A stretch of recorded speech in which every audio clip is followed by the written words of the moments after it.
पृथ्वीराज चौहान एक ऐसे शूरवीर योद्धा थे जिनके पराक्रम के किस्से पूरे भारत में स्वर्णिम अक्षरों में लिखे गए हैं। वे एक आकर्षक कदकाठी के योद्धा थे जो सभी सैन्य विद्या में निपुण थे।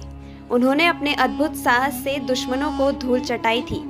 उनकी वीरता का अंदाजा इसी बात से लगाया जा सकता है कि जब मोहम्मद गौरी ने उन्हें बंदी बना लिया था और उनसे उनकी आंखों की रोशनी भी छीन ली गई, तब भी उन्होंने मोहम्मद गौरी के दरबार में उसे मार गिराया था। पृथ्वीराज चौहान घोड़ों और हाथियों को नियंत्रित करने में भी निपुण थे। तो आइए आज हम इस वीडियो में आपको बताते हैं महान सम्राट पृथ्वीराज के बारे में कुछ रोचक बातें। भारतीय इतिहास के सबसे महान और साहसी योद्धा पृथ्वीराज चौहान वंश के क्षत्रिय शासक सोमेश्वर के घर साल 1139 में जन्मे थे।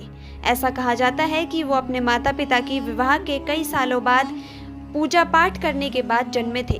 वहीं इनकी मृत्यु को लेकर उनके राज्य में जन्म से लेकर ही षड्यंत्र रचे जाने लगे थे, लेकिन उन्होंने अपने दुश्मनों की हर साजिश को नाकाम कर दिया। राजघराने से होने के कारण पृथ्वीराज चौहान का बचपन सुख सुविधाओं से बीता। युद्ध विद्या की शिक्षा तो उन्होंने अपने गुरु श्री राम से प्राप्त की थी। पृथ्वीराज चौहान बचपन से ही बेहद साहसी, पराक्रम और युद्ध कला में निपुण थे। पृथ्वीराज चौहान जब 11 साल के थे तभी उनके पिता की मृत्यु एक युद्ध में हो गई थी, जिसके बाद वे अजमेर के उत्तराधिकारी बने और एक आदर्श शासक की तरह शासन किया। उनके नाना की मृत्यु के बाद उन्हें दिल्ली का शासक बनाया गया।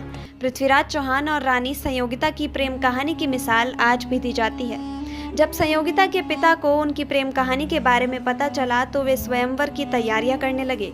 इस दौरान राजा जयचंद ने समस्त भारत पर अपना परचम लहराने के लिए अश्वमेध यज्ञ का आयोजन किया, लेकिन पृथ्वीराज चौहान ये नहीं चाहते थे कि क्रूर राजा जयचंद अपना परचम भारत में लहराए, इसलिए उन्होंने उनका विरोध किया। जिसके बाद उन्होंने अपनी बेटी के विवाह के लिए कई छोटे बड़े राज्यों के राजाओं को आमंत्रित किया, लेकिन सम्राट पृथ्वीराज चौहान का अपमान करने के लिए उन्होंने उन्हें न्योता नहीं दिया। लेकिन एक गुप्त योजना के चलते उनकी बेटी का विवाह सम्राट पृथ्वीराज चौहान से हो गया, जिसके बाद उनके पिता राजा जयचंद क्रोध में आ गए और इसका बदला लेने के लिए राजा जयचंद की सेना ने पृथ्वीराज चौहान का पीछा किया, लेकिन उन्हें नहीं पकड़ पाए। जयचंद के सैनिक पृथ्वीराज चौहान का बाल भी बांका नहीं कर पाए। दूरदर्शी राजा पृथ्वीराज की सेना बहुत बड़ी थी, जिसमें लगभग 3 लाख सैनिक, 300 हाथी और घोड़े थे। चौहान वंश के सबसे बुद्धिमान और दूरदर्शी शासक पृथ्वीराज ने अपने शासनकाल को बहुत बड़े मुकाम तक पहुंचा दिया था। कहा जाता है कि पृथ्वीराज चौहान ने मोहम्मद गौरी को 17 बार पराजित किया था, लेकिन हर बार उन्होंने उसे जीवित ही छोड़ दिया। हालांकि इसके बाद कोई भी राजपूत शासक भारत में शासन नहीं कर सका। आपको हमारी इतिहास सीरीज कैसी लगी हमें कमेंट करके ज़रूर बताइएगा।